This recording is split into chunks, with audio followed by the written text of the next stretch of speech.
kakati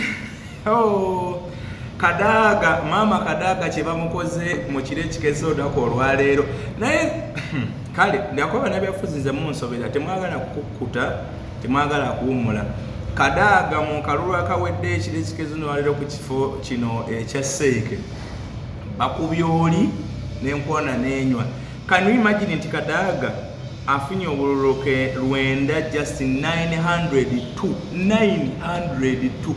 lwenda mu bubiri ate ye Nalongo Anita Mongo speaker nafuna omutwalo gumu mu 168. Can you imagine kyebakoze Kadaga ne Kadaga lwatitowulya Kadaga, these people they have humiliated you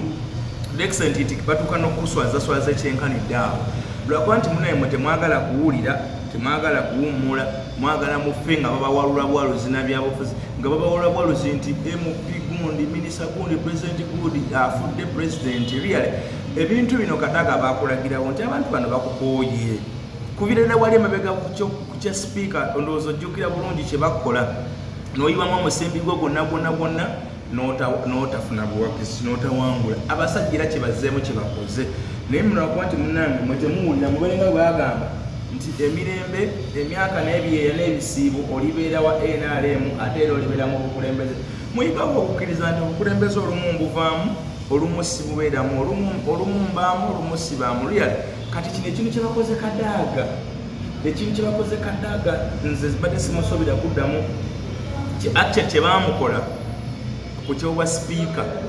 nali simusuubira kuddamu kubeera n'amaanyi genkanidde okuddamu kuvuganya mu bintu by'abana abasajja kuba bano abantu baba enfuna nyingi bazizinga bakulaga nti tebakumanyi obeesibamu toli waabwe naye gwe nga toyagala kukola ki gwe nga toyagala kuwulira bw'otunuulira reesi eno okuva ne mwagenda Kololo gye mubadde mu kuba campaign ebigambo byobadde ng'oyogera nebadde nga bakugamba wewaawo naawe obadde olinamu ensobi zo kati nga speech gye bakola bwe baba buli omu yeyogereko n'ogamba nti igwe oludde mu kibiina okuva lwekyatandika mu mekameka nga tomanyi nti no statement kiko ekyo ate zibeera zikuba ezo statement bwe zityo zibeera zikuba era kyobula nti president yakusekerera n'agamba nti tolwanirangako Basoga kuba wali weesibye mu ky'Abasoga mbu Abasoga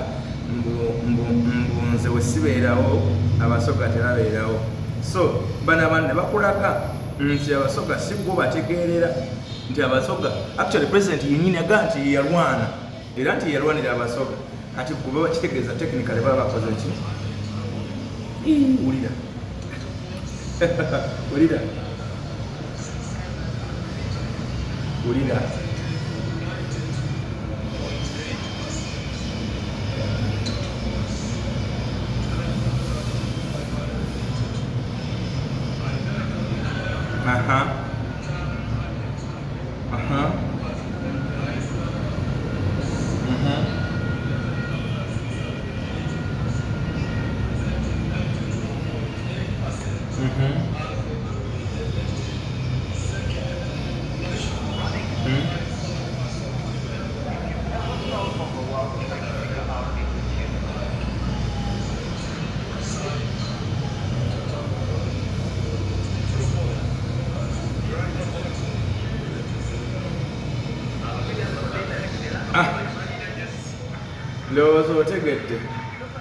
Lowooza otegedde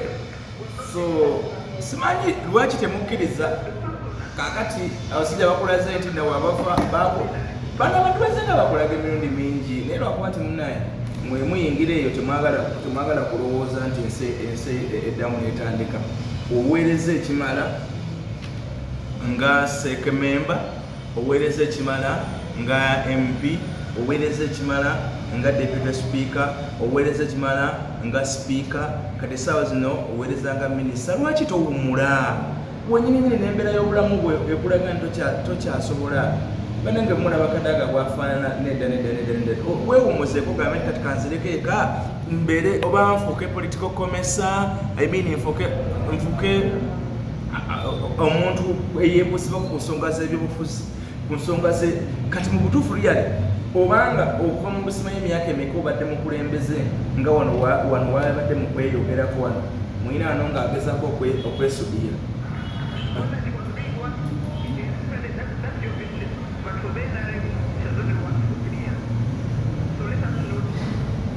omuli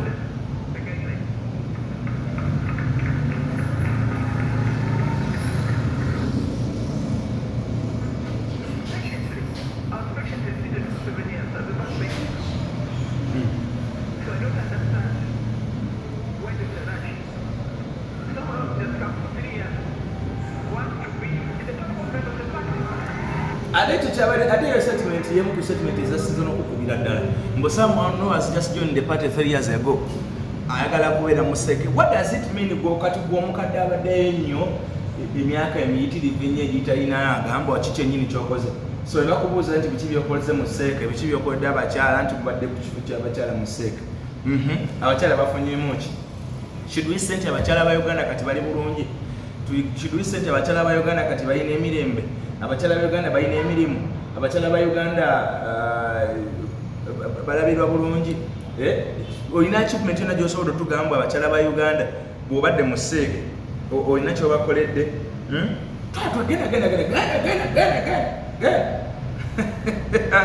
bakobye Kadaga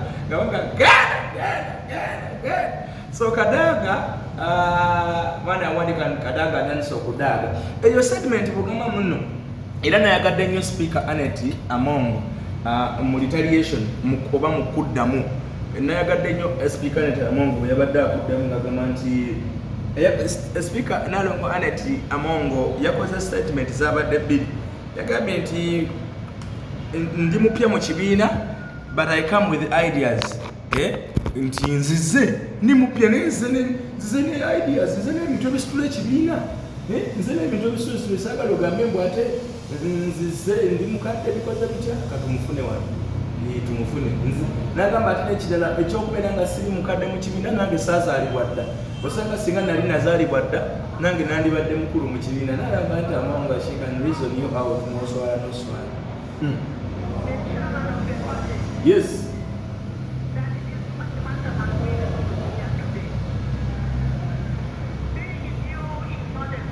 being nude is not a crime. Yes.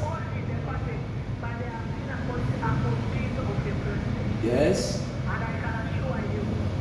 you have an asset in Anita. Muina asset mu Anita. Anita, mwanaimba. Anita. I am going to move around this whole country. Yes. Mobilize for NRM. Yes. Then position is for mobilization. It is not for Mm-hmm. I am offering myself and I want to ask you. Mama Kadaga. Era olabanga Nalongo Anet Among response yamuwadde kwekyo ekibuuzo ngu nsimanyi yaludde mu NRM mugenda akajjamu NRM naye nze ne ideas kati mwe Kadaga byebyo ebibalemye ideas oyinza oba wazirina naye time yo yaggwako time etuuka neggwako obulamu time eggwako era omubiri ne gulaga ne bano bolaba abantu Kadaga ani atamulabako mu biseera biri ebyetta naye kati si bwatyo bwali kati muzeeyi jjajja w'abaana kitegedde yasa abantu amwagala bagazi kukkiriza life na bulamu nti obulamu bukyuka ensi nekyuka nobeera nga ate kati okyusiddwa okubeera another person okubeera omuntu omulala so kati Kadaga gutayagala kukkiriza bukkiriza naye nga the fact is genda omule ate the president lwakuba nti ayaganya ebintu byokwesiba ku bantu singa wano we yagwira akalulu k'obwa speaker teyamwongera baminisita saazino Kadaga ye prime minister in charge of East Africa and general duties naye awo wonawona yali tasaana kuddamu kubanga ayongerebwa position yonna nakkiriza bulungi nti akuze lwakuba nti president yaganya okwesibako abantu abo ne bamubeeramu n'abatalina kyebasobola kukolera nsi eno kati oyo Kadaga naye agenda kufuuka nga Moses Ali kuba Moses Ali just a dummy, omuntu ali awo atakyalina kyasobola atasobola kwogera tasobola kubaako kyakola kati ni Kadaga naye bwatu agenda otutuuka kwajuka ate Kadaga ebibye ye afuuse rebel nti ali within mu NRM but a rebel. Go back to the statements ezabadde zikolebwa president mu Kalulu bwe babadde bagezaako okwenoonya amakulu. President yagambye Kadaga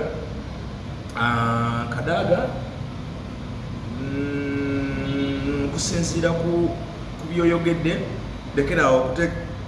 ensonga eno gifuula tribal nti gwotegeera abasoga era ne Kadaga kyabadde akwakyadde ekyamu abasoga tebategeera kugwe. There are many basogas even actually abali more than you in terms of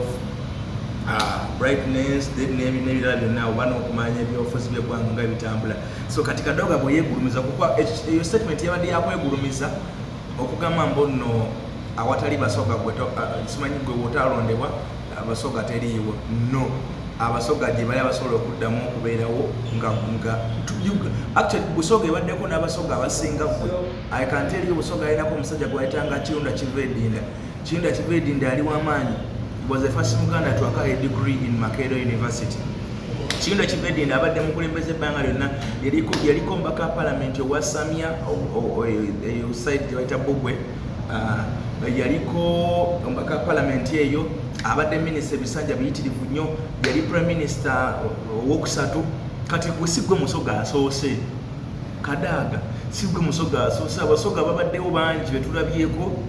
ababaddewo n'abavudde ku maapu ne bagwa. Bano bonna babali kubaliko abasoga abanabeeta baliko ab'amaanyi mu busoga. Esaawa zino kati ninabeeta ne waayita tewali asobola kuba ninabeeta ayiseewaawo okiwulira. Kakati gweojja kulowoozaamu nno obusoga ye busoga okyagyogerera kiki kyo kyagiyamba. Busoga ezimu ku regions ezibadde ezitafunye mu gavumenti eno I can tell you. Busoga balina ettaka ne mubalijjako ne mutandika okulima ebikajjo basoga tebabifunyeemu. Ebikajjo simanyi mpulira kati ttani ya nusu emitwalo 2.5 omusajja ne basiba tata eyo nejjula bweti emitwalo 2.5 nga gwe musoga gwe kifu basoga gwe weeyita ow'amaanyi nnyo mu busoga.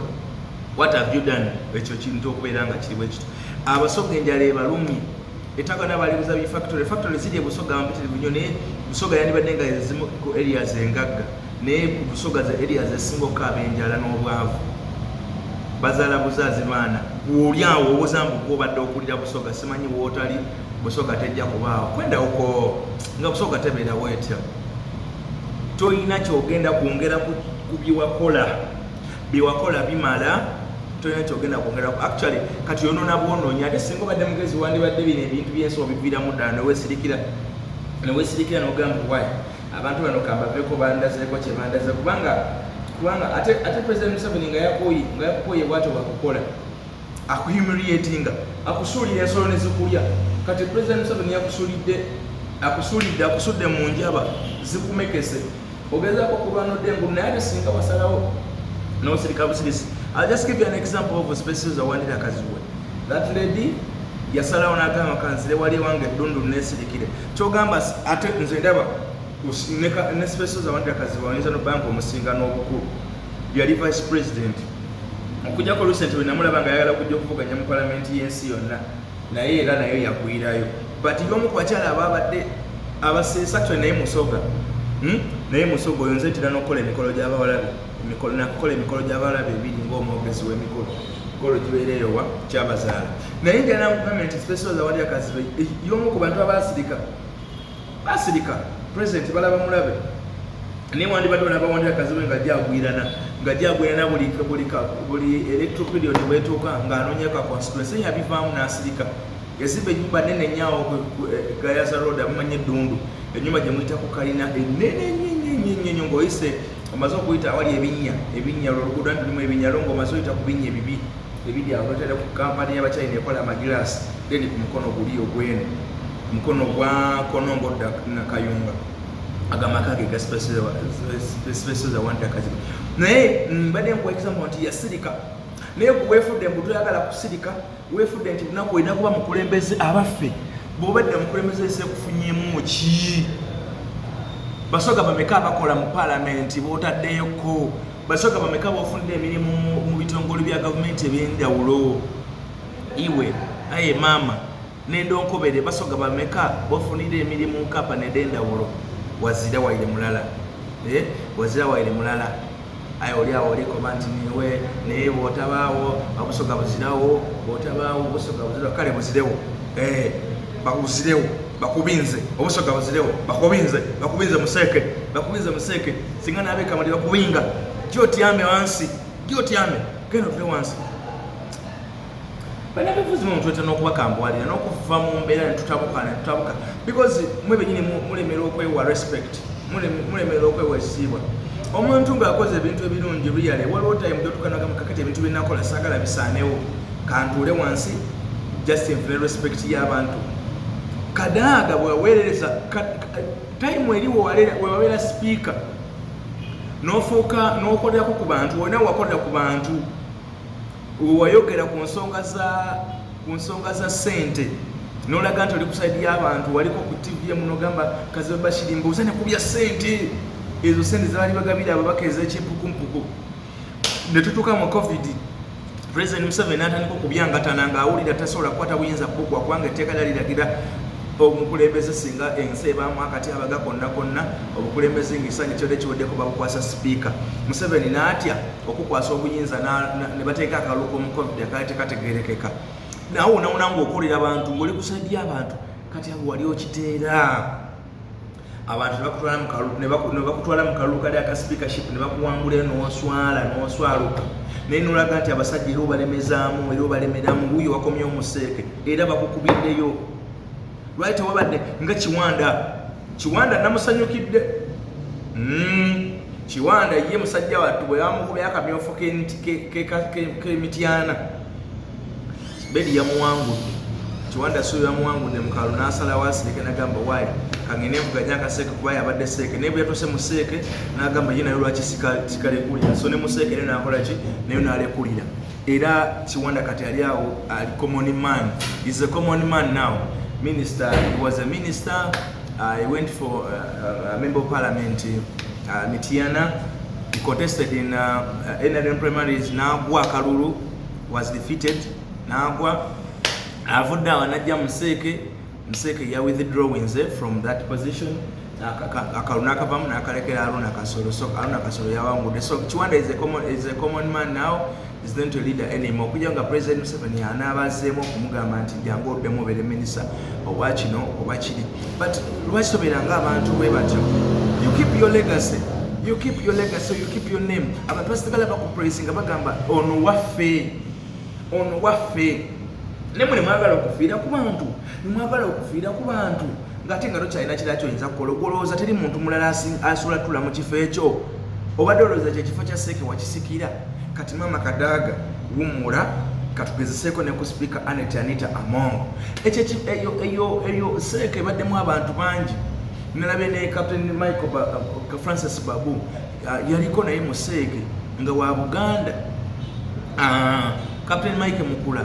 yaliko mu Seeke abadde mu Seeke ebbanga lunandabye kati echudo David yawangudde Eastern Michael Mukula yabaddeeyo bano bapolisi bali omunsi babawangudde Western Asimwe Jonadi yawangudde abantu bajja ne bagenda people come and go kati gwe munego bwe olowooza nti gwe tojja kuvaawo nti bwe kimu kyammwe mugoloozo bogenda kukola otya mu nsi eno munnaaye so keep quiet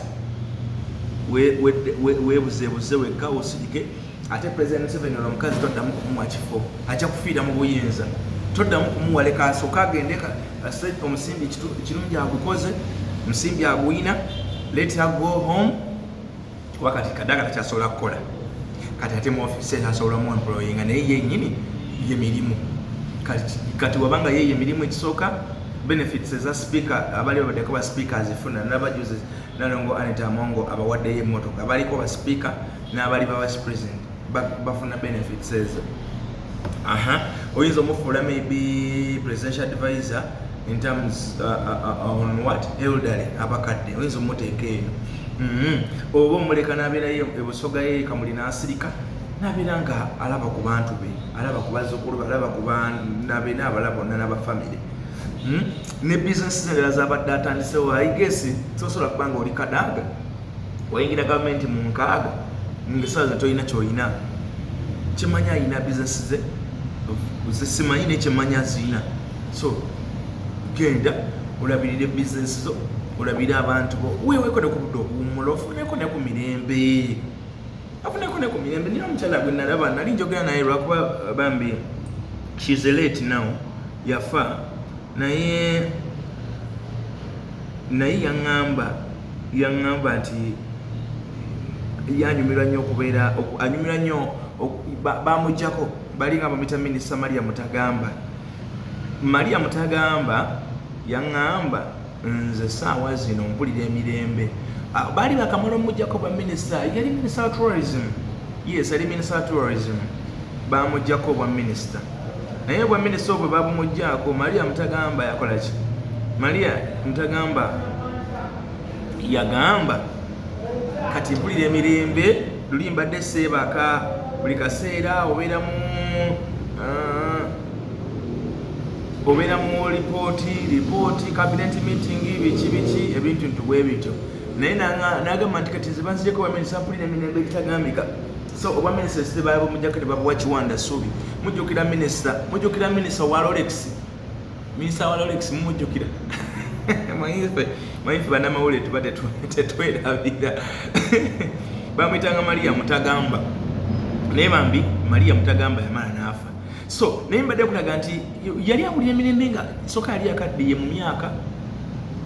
bamuleebukanya leero kino leero lipooti leero kiki naye bamuwumuza and n'afuna eddembe lye she got her peace. She was called Maria Mutagamba, Minister for Tourism. She's late now. Naye presenting amaze okumujjako bwa minister, she was a peaceful woman. Yabeera mu time ye ng'atambulaga mukadde nsobola n'otambula ne ku street nga siina wano buzibu bonna okitegedde ekintu ekyo naye gwe Kadaga obeera owulira nga gwe toyagala bannange mwebale nnyo mwebalire ddala abaakubye Kadaga akalulu mwatukoze bulungi nnyo nze mbadde ng'omuntu saagala kubeera ku seeke sina kyenjagaza naye at least waliyo kati faces empya ate abato bwe bange seeke eriyo Asiimwe Ekyudo Kasolo Aneta Mongo n'abalala kale katugezeseko ku bantu abalala naye maama seeke naye badde ejjudde abaseeyi bulala newankubadde bakyalimu Ssentebe ne Ssentebe tu namwe mukisusiza Ssentebe tu mukisusiza bannange Ssentebe tu ne Ssentebe omukulu mukisusiza kubanga kakati Ssentebe tu lyabuza Ssentebe tu yadde temumanyi Ssentebe tu bannange Alhaji Moses Kigongo temumanyi Alhaji Moses Kigongo temumanyi bannange na mzee wa kazi kale no talina nnyo bizibu musajja atuliyesirikira naye aluddewo kale abuno mutebavuganyizibwa pa Moses Kigongo ako ye talina kuvuganyizibwa naye wadda Moses Kigongo wadda nze nkubuulira wadda nga bw'okiwulira President Museveni wadda nga bw'okiwulira President Museveni agamba nti yazaalibwa ana mwena ye bw'agamba atambula ku kyalo yagamba nti yazaalibwa 1940 bw'agamba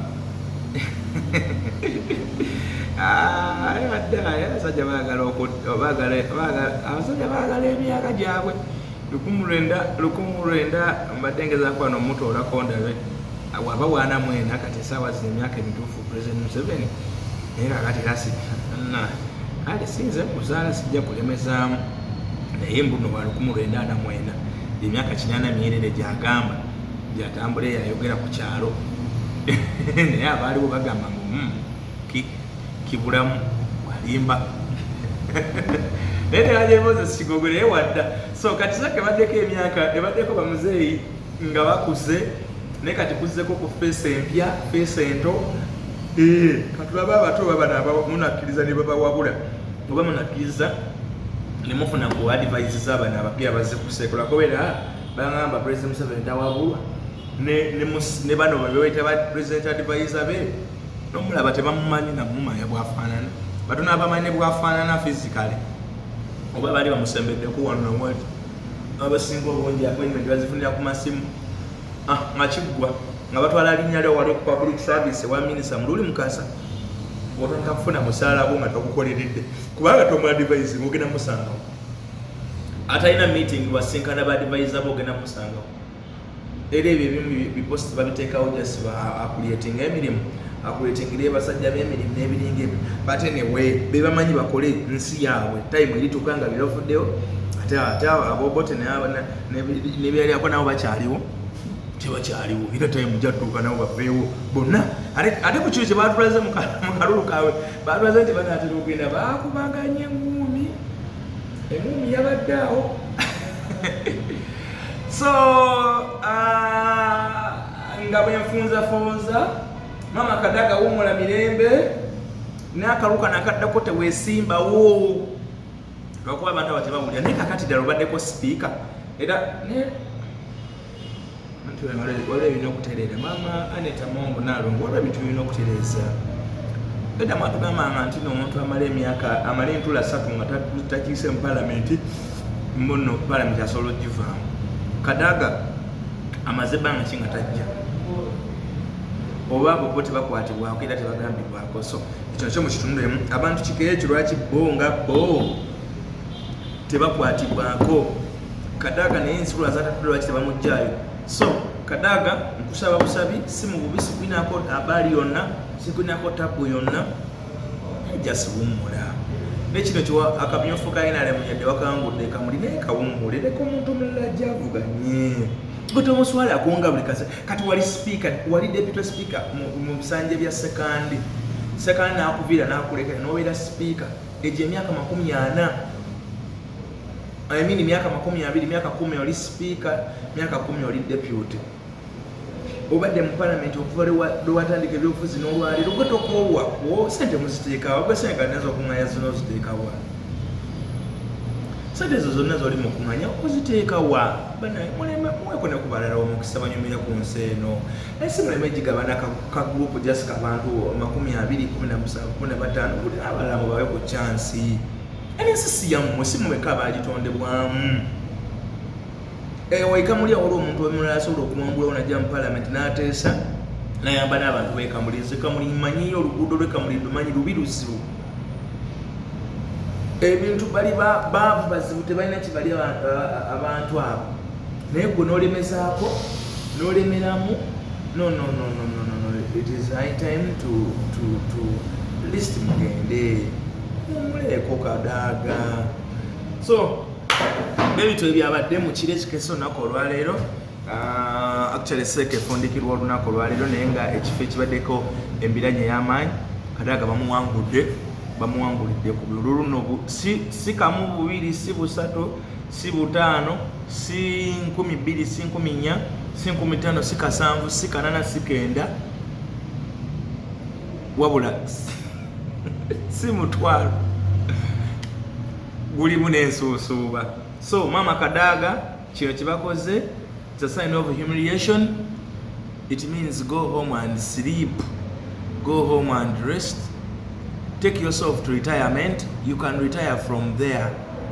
Osegedde ensene ekunyumira. You cannot get this and you continue with politics. No. This is totally a humiliation.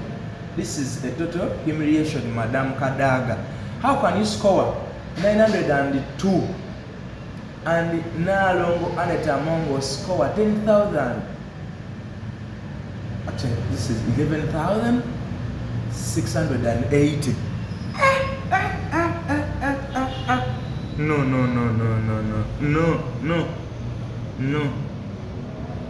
No. I therefore declare Aneta Mongo, who has put the highest number of 11,680 votes, representing 92.80%, as the duly elected second national vice chairperson female. Okay. Kale, ngenda kunzikira wano, but nja kubasaba mwe n'abalonze mwebale naye bano abakadde bonna mubafulumye neeyo bw'abazze okuvuganya eyo naye mumufulumye temuddamu kumuwa kalulu ensi esobole okugenda mu maaso abantu bano bawumuleko kati tugenda kubagagambula bugagambuzi kizuse nti tebaagala kufuluma peacefully kati tugenda kubagagambula bugagambuzi buli omu wali mumugagambule nga ye mugagambudde Kadaga museeka mumugagambule naye Kamuli nandi kati bafuuse bakusikako sisi kale thank you so much subscribe comment like ebintu bisaba kubanga byanguwa mwebale nnyo mwebale ddala